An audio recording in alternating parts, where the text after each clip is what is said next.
este caso de San Pablo, pero que, como digo, sería bueno que también la realizáramos nosotros. Es la carta a los Efesios en el capítulo 3, versículos 14 en adelante.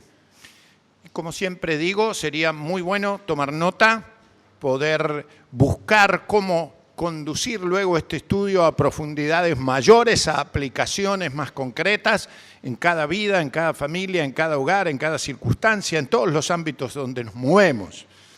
En el boletín de música ustedes tienen también el pasaje como para subrayar, distinguir, marcar, enumerar, aplicar, etc.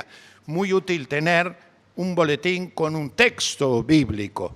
Así usted puede también tomar nota y continuar el estudio bíblico un poco más tarde. Efesios, entonces, 3, comenzando con el verso 14. ¿Qué le parece si vamos leyendo el pasaje, como saboreándolo, rumeándolo? Y dice así: por esta causa, doblo mis rodillas ante el Padre de nuestro Señor Jesucristo, de quien toma nombre toda familia en los cielos y en la tierra, para que os dé, conforme a las riquezas de su gloria, el ser fortalecidos con poder en el hombre interior por su Espíritu, para que habite Cristo por la fe en vuestros corazones, a fin de que, arraigados y cimentados en amor, seáis plenamente capaces de comprender con todos los santos cuál sea la anchura, la longitud, la profundidad y la altura, y de conocer el amor de Cristo que excede a todo conocimiento, para que seáis llenos de toda la plenitud de Dios. Antes de comentar o compartir el pasaje, voy a volverlo a leer. Solamente que les voy a pedir que observen lo siguiente. Número 1, fíjense que es una oración trinitaria, preciosa. Se menciona a Dios el Padre, se menciona a Dios el Hijo, se menciona a Dios el Espíritu. En muy poquitos versículos, San Pablo en su oración está orando al Dios Trino. La segunda cosa es, fíjense, los repetidos ¿para qué?, que formulan la intención de su oración. Ora a Dios con un objetivo concreto. Y estos objetivos, porque son varios, están indicados por este ¿para qué? Así que vayan priorizando en su lectura aquella intencionalidad o motivación de la oración. Vamos despacito. Por esta causa, doblo mis rodillas. San Pablo está orando, ¿no es cierto?, de rodillas, simbólica o realmente, ante el Padre de nuestro Señor Jesucristo, acota de quien toma nombre toda familia en los cielos y en la tierra, para que os dé, fíjense qué interesante, piden que sea hecha la voluntad del Señor, de una forma o con una calidad fantástica. Es decir, lo que está pidiendo San Pablo quiere que se cumpla con una plenitud equivalente a las riquezas de su gloria. Es decir, que lo que le va a pedir debe tener la profundidad, la calidad del perfil equivalente a las riquezas de la gloria de Dios. Y ahí empieza a señalar algunas de las cosas por las cuales ora. Él ora para ser fortalecidos con poder en el hombre interior por su Espíritu. Una cosa fantástica. Señalen una primera. Además, para que habite Cristo, fíjense el verbo, habite Cristo por la fe en vuestros corazones. Nada menos. Que Cristo habite en el corazón. ¿Sí? Y luego dice, ¿a fin de qué? Fíjense ahora cómo complementa esto, adjetiva esto, para que arraigados y cimentados en amor, una razón fundamental, seáis plenamente capaces de comprender, qué cosa, ¿no? Con todos los santos, cuál sea la anchura, la longitud, la profundidad y la altura. Y además, para que podamos conocer el amor de Cristo, y fíjense qué paradoja, conocer lo que excede a todo conocimiento. Y sin embargo le pide al Dios Trino que a pesar de que se excede todo conocimiento, podamos, no obstante, conocer el amor de Cristo para que además seamos llenos de toda la plenitud de Dios. Si hay una razón para la preparación, si hay una razón para el trabajo eclesial, si hay una razón para fijar prioridades, queridos hermanos, estas son las prioridades. Todo lo demás que podamos pensar deben ser herramientas al servicio de estas cosas. ¿Qué cosa es más importante para un cristiano individual, como también para el cuerpo? Fíjense que la oración es una oración plural. Está pensada para que estos elementos se soliciten para el beneficio del cuerpo, más que del individuo. El individuo está implicado, naturalmente, pero es un pedido a favor de que el cuerpo de Cristo posea eso. Esto que ahora está pidiendo San Pablo, que ahora vamos a estudiar. Fortaleza, solidez, comprensión de las dimensiones del trabajo de Dios, conocimiento del amor de Jesús y plenitud de Dios. Eso es lo que habremos de ver en el día de hoy y por los cuales estamos orando. Quizás podemos hacer un minuto de silencio para decirle, Señor, oramos con Pablo. Oramos para que este pedido lo hagamos propio, como comunidad eclesial, como iglesia del 11, pero también como persona, para que pueda tener esto que ahora vamos a analizar.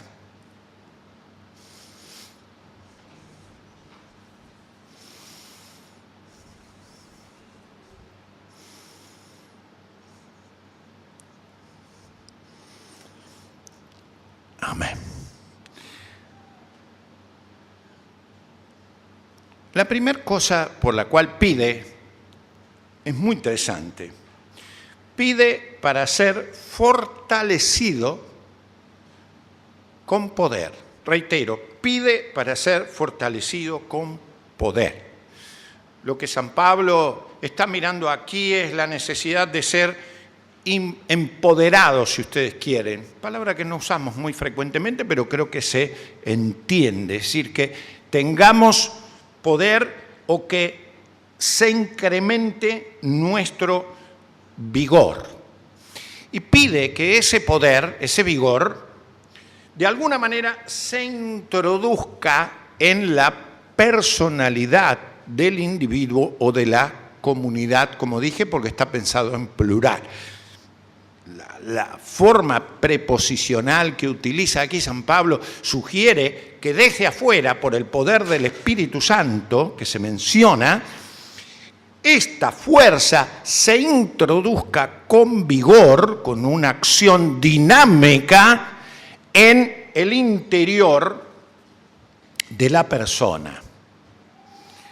Es decir, donde funcionan los aspectos decisivos del ser, donde los aspectos cognitivos, espirituales de la persona, aquellos que le permiten a usted, a mí y a nosotros hacernos responsables, es decir, en aquel ámbito de nuestra vida en donde Dios puede reclamarnos nuestra parte, porque si bien ese poder viene desde afuera y es dado por el Espíritu, nos es dado a nosotros, y tenemos que ser conscientes de la recepción y el buen uso de ese poder, de ese vigor, para saber qué hacer y cómo manejar ese poder. Y además después va a agregar que pide al Señor que ese poder le permita tener la habilidad de ser habitación de Dios mismo y habitación del amor de Cristo y de la plenitud de Dios, nada menos, ¿sí? Por lo tanto, vale quizás una primera pregunta.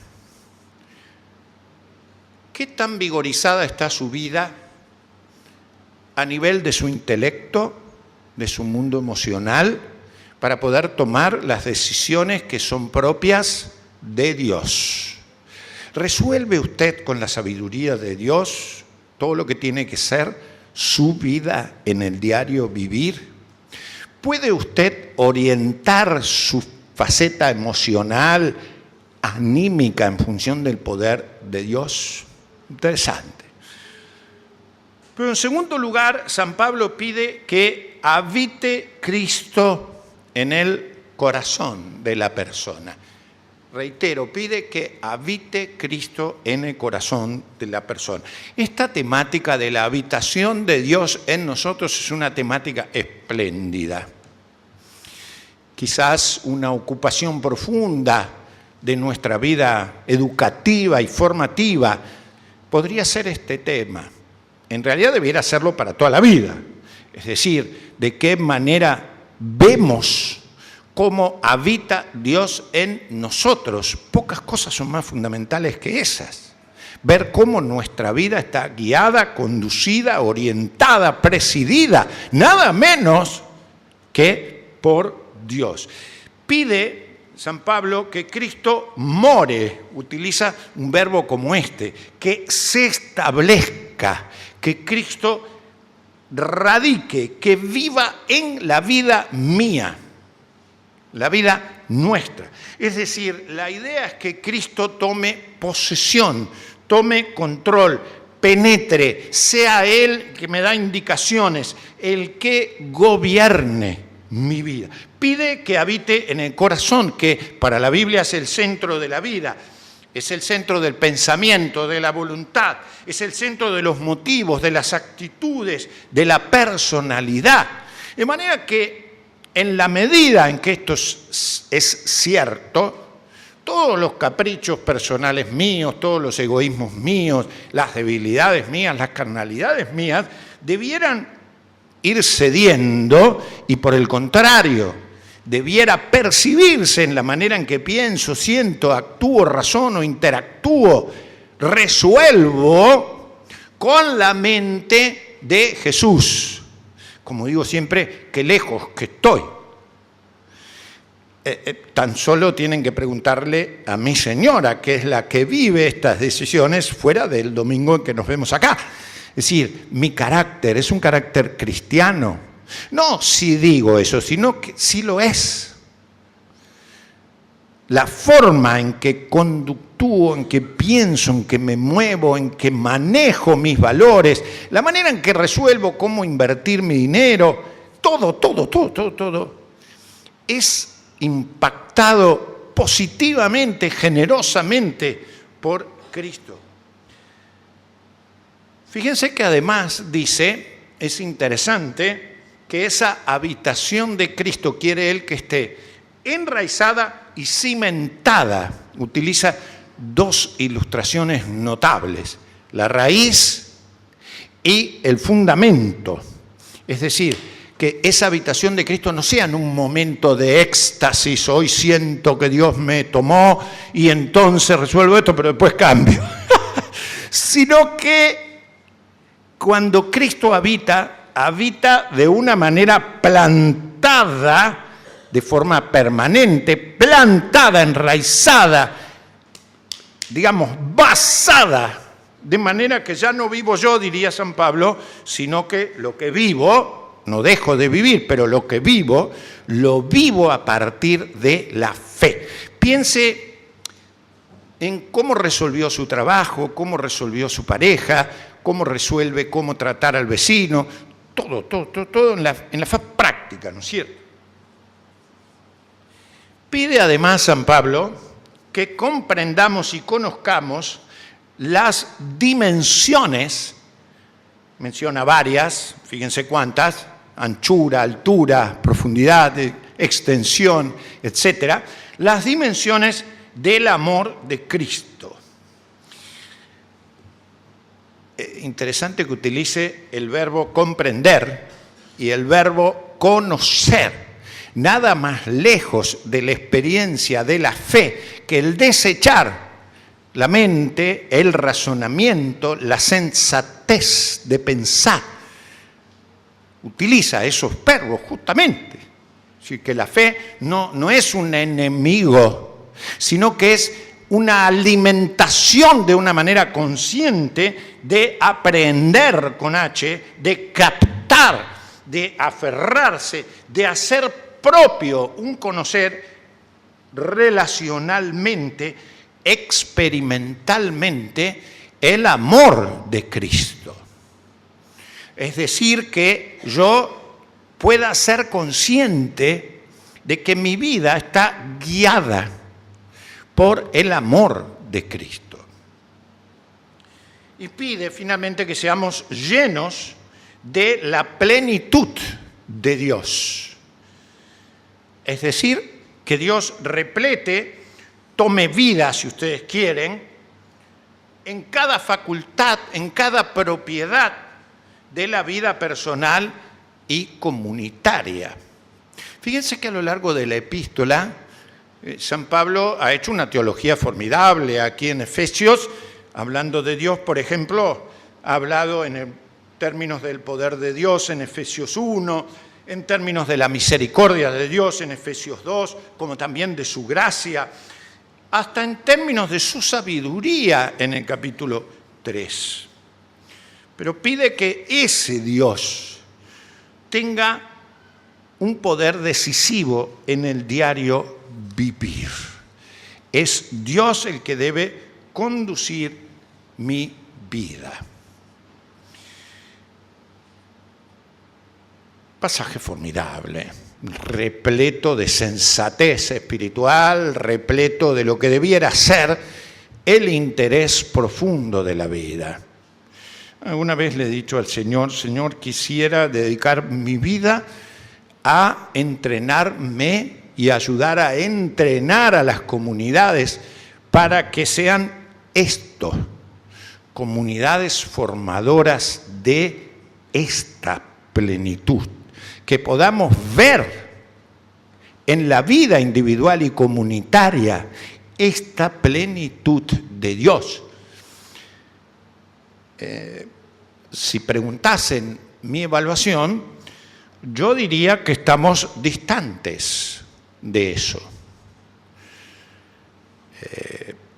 Si alguien me dijera, ¿por qué dice que estamos distantes? Porque una observación primaria del estado en que vivimos en general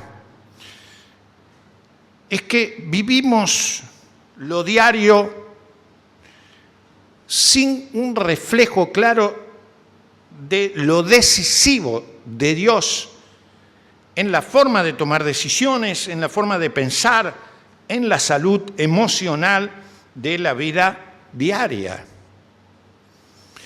En el interés de ser una comunidad que estudia, por ejemplo, cómo manejamos el dinero. Cosa vital en la vida de todos nosotros. En la vida de la sociedad, de la cultura. Y cómo nos ayudamos unos a otros para hacer un uso del dinero que sea propio de la gloria de Dios.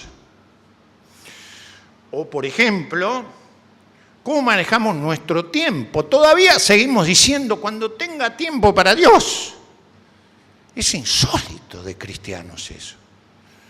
El cristiano nunca se puede preguntar cuando tiene tiempo para Dios. Todo el tiempo debe ser de Dios, de manera que el tiempo debe ser medido en función de cómo usamos a Dios, pero no cómo usamos en el sentido de que nos vamos a pasar acá en la iglesia. No, sino cómo vamos a hacer que la vida, toda, las 24 horas de los 7 días de la semana, sean un campo en donde se glorifique por nuestro pensamiento, nuestra acción y nuestro sentimiento a Dios. De manera que uno pueda traer el domingo todo su trabajo pésimamente llamado secular para adorar a Dios. Es decir, ese es el fruto. Eso hace que repercuta muchas veces en la inestabilidad del compromiso nuestro por los valores del reino y por el servicio. Vivimos en una cultura en donde la corrupción está la hora del día, en donde la educación es cada vez más secularizante. El resultado de todo esto es lo que vamos a estar orando el sábado, pero antes de eso hay cosas muchísimo más decisivas para la vida. No es solamente el aborto, es toda la manera en que se vive, a donde la educación, digo la educación por el valor que tiene, es decir, lo que los chicos nuestros en el primario, como he dicho tantas veces, van mamando, lo que leen, lo que estudian, lo que viven, lo que protagonizan, la ansiedad, los objetivos que quieren trazar. Y lo que es penoso a veces es ver cómo nosotros cristianos caemos en eso. Caemos, digamos, somos orientados por eso. Nos ha costado muchísimo ver cómo los valores del reino se introducen, permean, son decisivos en las cosas que consideramos vitales para nosotros. En general, las cosas que moldean el pensamiento, el vigor, es decir, de qué manera vamos a estudiar nuestra medicina, nuestra ingeniería, nuestra justicia, nuestro arte, nuestros trabajos manuales, de qué manera vamos a conducir la vida según los valores del reino. Y eso se traduce además en una pobre experiencia con el profundo amor transformador de Jesús. No siempre te trato con la nota característica del amor de Jesús.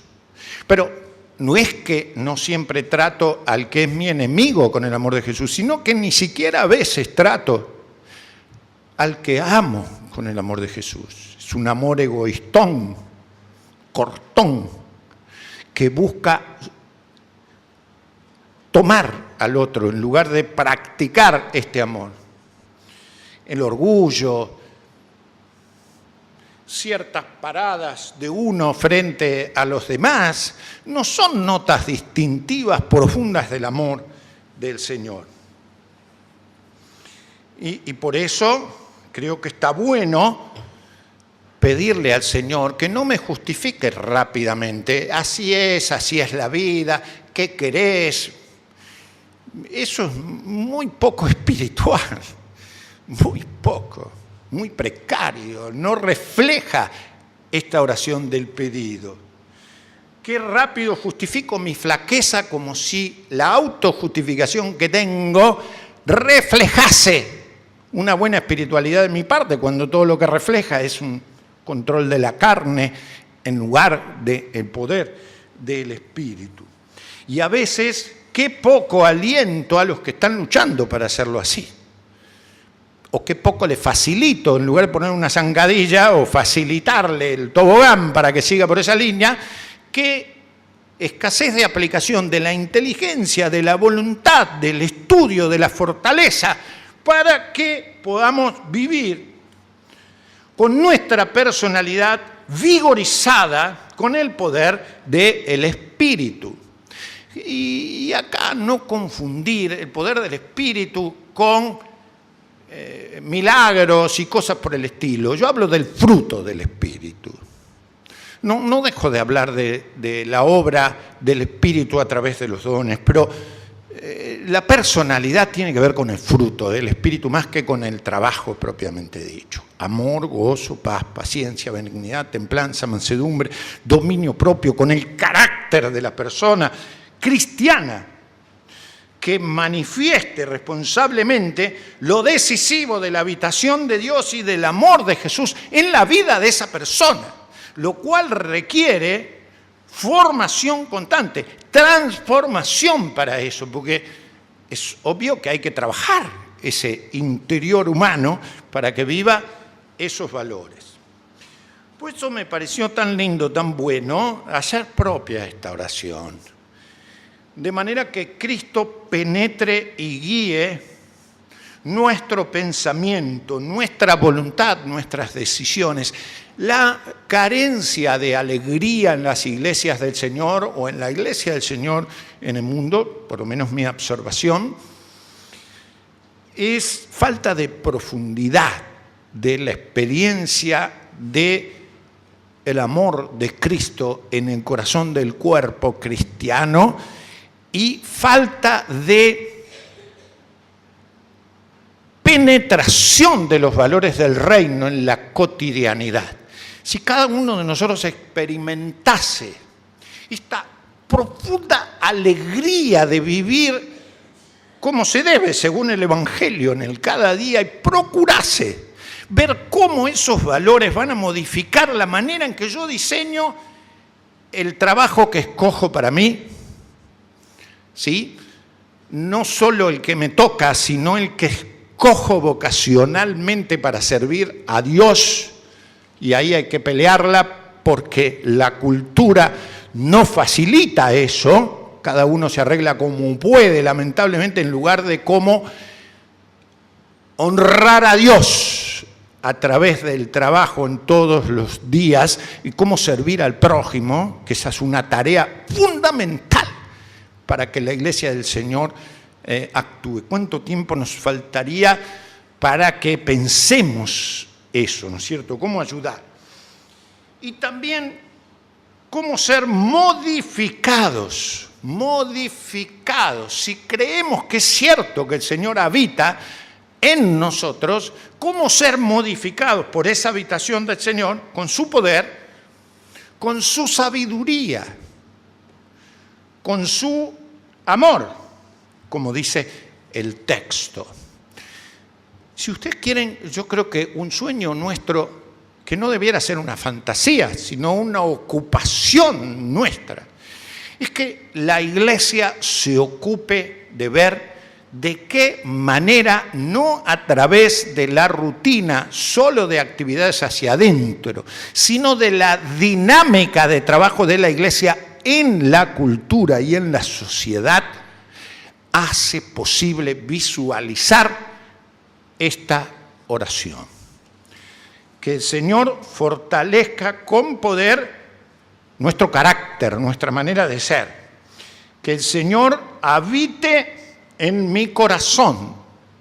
Esto es, en lo central. No solo que lo quiero mucho al Señor, sino que el amor de Cristo modifica mi pensar y yo amo como Él. Ese es el objetivo, ¿no es cierto? Que pueda comprender y conocer las dimensiones del Señor en la profundidad, en la distancia, en el vigor,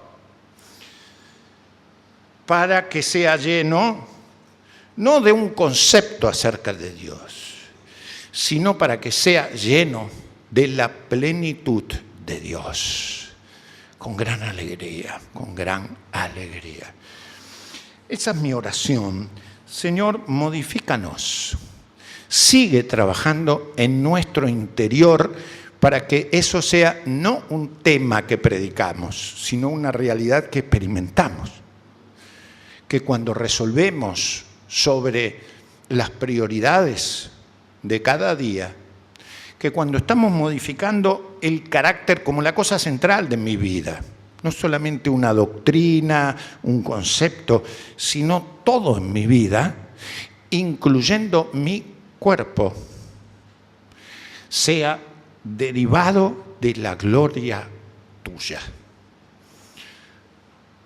Y que no tengamos miedo de anunciar esto como la realidad más hermosa que nos pueda ocurrir. Que nos entrenemos para eso. Entrenar es un buen término, muy buen término. Es decir, que enseñemos la teoría y el concepto, pero que estemos al lado unos a otros para poder hacer eso concreto. ¿Qué pasa cuando un hermano queda sin trabajo? ¿Qué pasa cuando un hermano pierde un ser amado? ¿Qué pasa cuando una familia está dividiéndose? ¿Qué pasa cuando alguien en la familia no cree? ¿Qué pasa cuando alguien está pensando éticamente con otros valores? ¿Cómo impactar en el círculo laboral donde estoy cuando se piensa para el otro lado? ¿Cómo resolver en situaciones críticas con pensamiento, con emociones, con actitudes, con presencia realmente cristiana? ¿No es apasionante esto, hermano?